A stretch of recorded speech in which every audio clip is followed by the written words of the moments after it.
Hello. हाँ sir, हम SBI से बात कर रहे हैं जी। ಶುಕ್ಲಾ ಅವರಿಗೆ ಕರೆ ಮಾಡಿದ ವ್ಯಕ್ತಿ SBI ನಿಂದ ಕರೆ ಮಾಡ್ತಾ ಇರೋದಾಗಿ ಹೇಳ್ತಾರೆ. ಅವರು ಪಡೆದಿರೋ ಸಾಲ ರೀಸ್ಟ್ರಕ್ಚರ್ ಆಗ್ತಿದೆ, ಹೀಗಾಗಿ ಇದರ ಬಗ್ಗೆ ಮಾತನಾಡಬೇಕಿದೆ ಅಂತ ಕರೆ ಮಾಡಿದ ವ್ಯಕ್ತಿ ಹೇಳ್ತಾರೆ. ಹಾಗೆ ಅತ್ತ ಕಡೆಯಿಂದ ಕರೆ ಮಾಡಿದ ವ್ಯಕ್ತಿ ಶುಕ್ಲಾ ಅವರು ದೊಡ್ಡ ಮೊತ್ತದ ಸಾಲವನ್ನು ಬ್ಯಾಂಕ್ನಿಂದ ಪಡೆದಿರೋದಾಗಿ ಹೇಳ್ತಾರೆ. ಅವರ ಸಾಲ ನೋಂದಣಿ ಸ್ಥಿತಿಗತಿ ಮತ್ತು ಸಾಲ ಮನ್ನಾ ಪ್ರಕ್ರಿಯೆಗಾಗಿ ಅಪಾಯಿಂಟ್ಮೆಂಟ್ ನಿಗದಿಯಾಗಿದೆ ಅಂತ ಹೇಳ್ತಾರೆ. ಆಗ ಶುಕ್ಲಾ ಅವರು ಏನು ವೇವರ್ ಅಂತ ವಿಚಾರಿಸ್ತಾರೆ.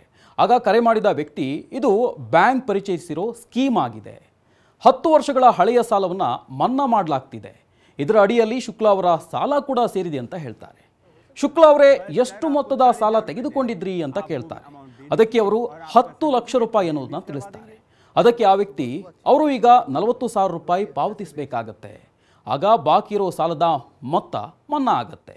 ಮನ್ನಾ ಆಗಿರೋ ಬಗ್ಗೆ ಬ್ಯಾಂಕ್ ಸರ್ಟಿಫಿಕೇಟ್ ಕೂಡ ಇಶ್ಯೂ ಮಾಡುತ್ತೆ ಅಂತ ತಿಳಿಸ್ತಾರೆ. ಶುಕ್ಲಾ ಅವರಿಗೆ ಇದನ್ನು ಕೇಳಿ ಆಶ್ಚರ್ಯ ಆಗುತ್ತೆ. ಆದರೆ ಈ ರೀತಿಯ ಸ್ಕೀಮ್ ನಿಜಕ್ಕೂ ಇದೆಯಾ ಇಲ್ವಾ ಅಂತ ಅವರಿಗೆ ಗೊತ್ತಿರಲ್ಲ. ಆದರೆ ಕರೆ ಮಾಡಿದ ವ್ಯಕ್ತಿ ಆಫರ್ ಬಗ್ಗೆ ಮತ್ತೆ ಹೇಳ್ತಾರೆ. ಆದರೆ ಆಗ ಶುಕ್ಲಾ ಅವರಿಗೆ ಆಫರ್ ಇಷ್ಟ ಆಗತ್ತೆ, ಅವರು ಹಣ ಕಳಿಸೋದಾಗಿ ಹೇಳ್ತಾರೆ. ತಕ್ಷಣ ಶುಕ್ಲಾ ಅವರು ಹಣವನ್ನು ಕೂಡ ಕಳಿಸ್ತಾರೆ. ಬ್ಯಾಂಕ್ನಿಂದ ಸಾಲ ಮನ್ನಾ ಆಗಿರೋ ಬಗ್ಗೆ ಸರ್ಟಿಫಿಕೇಟ್ ಕೂಡ ಅವರಿಗೆ ಇಶ್ಯೂ ಆಗುತ್ತೆ. ಆದರೆ ಇದರಿಂದ ಶುಕ್ಲಾ ಅವರಿಗೆ ಏನು ಪ್ರಯೋಜನ ಆಗೋದಿಲ್ಲ. ಯಾಕಂದರೆ ಕರೆ ಮಾಡಿದ ವ್ಯಕ್ತಿ, ಯೋಜನೆ, ಸರ್ಟಿಫಿಕೇಟ್ ಎಲ್ಲವೂ ಕೂಡ ನಕಲಿ.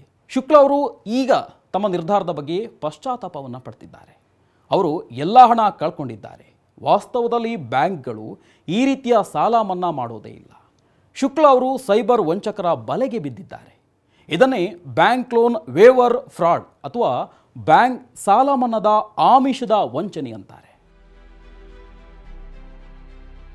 ಬ್ಯಾಂಕ್ ಸಾಲ ಮನ್ನಾ ಬಗೆಗಿನ ಜಾಹೀರಾತುಗಳು ಹೆಚ್ಚಾಗ್ತಾ ಇದೆ. ಸಾಮಾಜಿಕ ಜಾಲತಾಣ ಮತ್ತು ಮುದ್ರಣ ಮಾಧ್ಯಮದಲ್ಲೂ ಸಾಲ ವಂಚನೆ ಜಾಹೀರಾತುಗಳು ಪ್ರಕಟ ಆಗ್ತಾ ಇದೆ. ಹೀಗಾಗಿ ಸೈಬರ್ ವಂಚನೆಗಳು ಹೆಚ್ಚಾಗಬಹುದು ಅಂತ ಇಂತಹ ತಪ್ಪು ಮಾಹಿತಿ ನೀಡುವ ಅಥವಾ ದಾರಿ ತಪ್ಪಿಸುವ ಜಾಹೀರಾತುಗಳ ಬಗ್ಗೆ ಎಚ್ಚರಿಕೆಯಿಂದ ಇರಬೇಕು ಅಂತ ಭಾರತೀಯ ರಿಸರ್ವ್ ಬ್ಯಾಂಕ್ ಎಚ್ಚರಿಕೆ ಕೊಟ್ಟಿದೆ. ಯಾವುದೇ ಅಧಿಕಾರ ಇಲ್ಲದೇ ಇದ್ರೂ ಸಾಲ ಮನ್ನಾ ಸರ್ಟಿಫಿಕೇಟ್ಗಳನ್ನು ಕೆಲವು ಸಂಸ್ಥೆಗಳು ಕೊಟ್ಟಿವೆ. ಇದಕ್ಕೆ ಸೇವಾ ಶುಲ್ಕ ಮತ್ತು ಲೀಗಲ್ ಫೀ ಕೂಡ ವಿಧಿಸಿದೆ.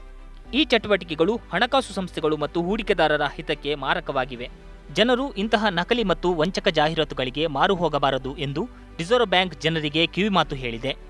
ಇಂತಹ ಪ್ರಕರಣಗಳ ಬಗ್ಗೆ ತಕ್ಷಣ ಸಂಬಂಧಪಟ್ಟ ಕಾನೂನಾತ್ಮಕ ಸಂಸ್ಥೆಗಳಿಗೆ ವರದಿ ಮಾಡುವಂತೆ ಕೂಡ RBI ಮನವಿ ಮಾಡಿದೆ.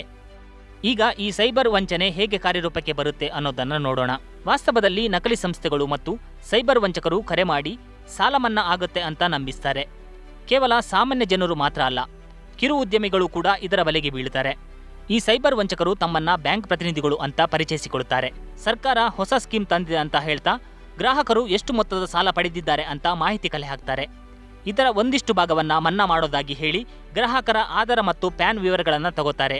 ಗ್ರಾಹಕರ ಒಟ್ಟು ಸಾಲದ ಬಾಕಿ ಮೊತ್ತದ ಮೇಲೆ ಕೇವಲ 30, 40 ಅಥವಾ 50,000 ರೂಪಾಯಿ ಪಾವತಿ ಮಾಡಿದ್ರೆ ಉಳಿದ ಮೊತ್ತ ಮನ್ನಾ ಆಗುತ್ತೆ ಅಂತ ಹೇಳ್ತಾರೆ. ಈ ಸಾಲ ಮನ್ನಾ ಆಗಿರೋ ಬಗ್ಗೆ ಪ್ರಮಾಣ ಪತ್ರ ಕೂಡ ಬ್ಯಾಂಕ್ ಕೊಡುತ್ತೆ. ಈ ಸಂಬಂಧವಾಗಿ ಭಾರತೀಯ ಬ್ಯಾಂಕಿಂಗ್ ಸಂಘದ ಹಿರಿಯ ಸಲಹೆಗಾರರಾದ ಬಕ್ಷಿನಾರಾಯಣ್ ಮಿಶ್ರಾ ಏನ್ ಹೇಳ್ತಾರೆ ಬನ್ನಿ ಕೇಳೋಣ. ಸ್ಕ್ಯಾಮರ್ಗಳು ಯಾವಾಗಲೂ ಜನರನ್ನ ವಂಚಿಸ್ತಾರೆ. ಅದರಲ್ಲೂ ಗ್ರಾಮೀಣ ಭಾಗದ ಜನರು ಮೋಸಕ್ಕೆ ಒಳಗಾಗ್ತಾರೆ. ಮಧ್ಯವರ್ತಿಗಳು ಅಥವಾ ನಕಲಿ ಏಜೆಂಟರುಗಳು ಸಾಲ ಮನ್ನಾ ಆಗುತ್ತೆ ಅಂತ ಜನರನ್ನ ನಂಬಿಸ್ತಾರೆ. ಇಲ್ಲಾಂದ್ರೆ ಹಣ ದ್ವಿಗುಣಗೊಳ್ಳುತ್ತೆ ಅಥವಾ ಹೊಸ ಲೋನ್ ಆಫರ್ ಇದೆ ಅಂತ ಹೇಳ್ತಾರೆ. ಏಜೆಂಟರ್ ಅಂತ ಹೇಳ್ಕೊಂಡು ಅಥವಾ ಬ್ಯಾಂಕ್ ಪ್ರತಿನಿಧಿಗಳು ಅಥವಾ NBFC ಪ್ರತಿನಿಧಿಗಳು ಅಂತ ಪರಿಚಯ ಮಾಡ್ಕೋತಾರೆ. ಹೀಗಾಗಿ ಈ ರೀತಿಯ ಕರೆ ಬಂದ್ರೆ ಬ್ಯಾಂಕಿಗೆ ನೇರವಾಗಿ ಭೇಟಿ ಕೊಡಿ. ಇಂತಹ ಸ್ಕೀಮ್ ನಿಜವಾಗ್ಲೂ ಇದೆಯಾ ಅನ್ನೋದರ ಬಗ್ಗೆ ವಿಚಾರಿಸಿ. ಮೂರನೇ ವ್ಯಕ್ತಿ ಹೇಳಿದ ಮಾತನ್ನ ನಂಬಬೇಡಿ. ನಿರಂತರವಾಗಿ ಸೈಬರ್ ವಂಚನೆಗಳು ನಡೀತಾ ಇರೋದ್ರಿಂದ ಜನರು ಜಾಗೃತರಾಗಿರಬೇಕು. ಸಾಲ ಸಂಬಂಧಿತ ಸಮಸ್ಯೆಗಳಿದ್ರೆ ಅಥವಾ ಸೆಟಲ್ಮೆಂಟ್, ರೀಸ್ಟ್ರಕ್ಚರಿಂಗ್ ಬಗ್ಗೆ ವಿಚಾರಿಸೋದಾದ್ರೆ ನೇರವಾಗಿ ಬ್ಯಾಂಕಿಗೆ ಭೇಟಿ ಕೊಡಿ. ಬ್ಯಾಂಕ್ನವರೊಂದಿಗೆ ಮಾತನಾಡೋದ್ರಲ್ಲಿ ಯಾವುದೇ ತೊಂದರೆ ಇಲ್ಲ, ಅದು ನಿಮ್ಮ ಹಕ್ಕು. ಭಾರತದಲ್ಲಿ ಬ್ಯಾಂಕ್ಗಳು ಸಾಲ ಕೊಡೋದ್ರಲ್ಲಿ ಮುಂಚೂಣಿಯಲ್ಲಿವೆ. ಇದಲ್ಲದೆ ಜನರು ಬ್ಯಾಂಕಿಂಗೇತರ ಹಣಕಾಸು ಸಂಸ್ಥೆಗಳಿಂದ ಕೂಡ ಸಾಲ ತಗೋತಾರೆ. ವೃತ್ತಿಪರರಿಗೆ ಹಾಗೆ ವೈಯಕ್ತಿಕ ಅಗತ್ಯತೆಗಳಿಗೆ ಬ್ಯಾಂಕ್ ಸಾಲ ಕೊಡುತ್ತೆ. ಸಾಲ ಮಂಜೂರು ಮಾಡೋಕ್ಕೂ ಮೊದಲು ಬ್ಯಾಂಕ್ಗಳು ಒಂದಿಷ್ಟು ಪ್ರಕ್ರಿಯೆ ಅನುಸರಿಸುತ್ತೆ. ಹಣಕಾಸು ವರ್ಷ 2022ರಲ್ಲಿ ಭಾರತೀಯ ಬ್ಯಾಂಕ್ಗಳು ಒಟ್ಟು 34 ಲಕ್ಷ ಕೋಟಿ ರೂಪಾಯಿಯಷ್ಟು ಚಿಲ್ಲರೆ ಸಾಲ ವಿತರಿಸಿವೆ.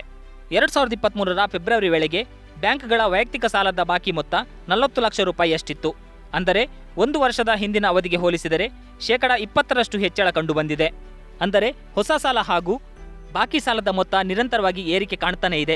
ಹೀಗಾಗಿ ಬಾಕಿ ಸಾಲದ ಮೊತ್ತ ಜಾಸ್ತಿ ಇರೋರು ಇಂತಹ ಆಕರ್ಷಣೆಗಳಿಗೆ ಒಳಗಾಗಿ ವಂಚಕರ ಬಲೆಗೆ ಬೀಳ್ತಾರೆ. ಆದ್ದರಿಂದ ಸಾಲ ಮನ್ನಾ ವಂಚನೆಯ ಬಲೆಗೆ ಬೀಳಬೇಡಿ. ಇಂತಹ ಕರೆಗಳನ್ನು ಸ್ವೀಕರಿಸಿದರೆ ಸ್ವಲ್ಪ ವಿವೇಚನೆಯಿಂದ ವರ್ತಿಸಿ. ಲಕ್ಷಾಂತರ ರೂಪಾಯಿ ಮೊತ್ತದ ಸಾಲವನ್ನು ಬ್ಯಾಂಕ್ಗಳು ಯಾಕೆ ಮನ್ನಾ ಮಾಡ್ತವೆ? ಹೀಗೆ ಲಕ್ಷಾಂತರ ರೂಪಾಯಿ ಸಾಲ ಮನ್ನಾ ಮಾಡಿದರೆ ಬ್ಯಾಂಕುಗಳು ಮುಚ್ಚಿ ಹೋಗ್ತವೆ. ಸರ್ಕಾರ ಘೋಷಿಸಿದರೆ ಮಾತ್ರ ಸಾಲ ಮನ್ನಾ ಮಾಡೋದು. ಅದು ಇಂತಹ ಘೋಷಣೆಗಳು ಸಾಮಾನ್ಯವಾಗಿ ಚುನಾವಣೆ ಸಮಯದಲ್ಲಿ ಕೇಳಿಬರುತ್ತೆ. ಸರ್ಕಾರ ಹೀಗೆ ಸಾಲ ಮನ್ನಾ ಘೋಷಣೆ ಮಾಡಿದರೆ ಬ್ಯಾಂಕ್ಗಳಿಗೆ ಈ ಸಾಲದ ಮೊತ್ತಕ್ಕೆ ಕಾಂಪನ್ಸೇಟ್ ಮಾಡಲಾಗುತ್ತೆ. ಆದ್ದರಿಂದ ಸರಿಯಾದ ಮಾಹಿತಿ ಪಡೆಯಿರಿ, ಎಚ್ಚರಿಕೆಯಿಂದ ಇರಿ. ಇಂತಹ ನಕಲಿ ಕರೆಗಳು ಮತ್ತು ನಕಲಿ ಏಜೆಂಟ್ರಿಂದ ಜಾಗೃತರಾಗಿರಿ. ಈ ರೀತಿಯ ಇನ್ನಷ್ಟು ಮಾಹಿತಿ ಮತ್ತು ಪರ್ಸನಲ್ ಫೈನಾನ್ಸ್ ವಿಚಾರಗಳಿಗೆ ಡೌನ್ಲೋಡ್ ಮಾಡಿ ಮನಿ9 ಕನ್ನಡ ಆ್ಯಪ್ ಹಾಗೂ ಯೂಟ್ಯೂಬ್ನಲ್ಲೂ ಸಬ್ಸ್ಕ್ರೈಬ್ ಆಗಿ, ಲೈಕ್ ಮಾಡಿ, ಶೇರ್ ಮಾಡಿ. Thank you.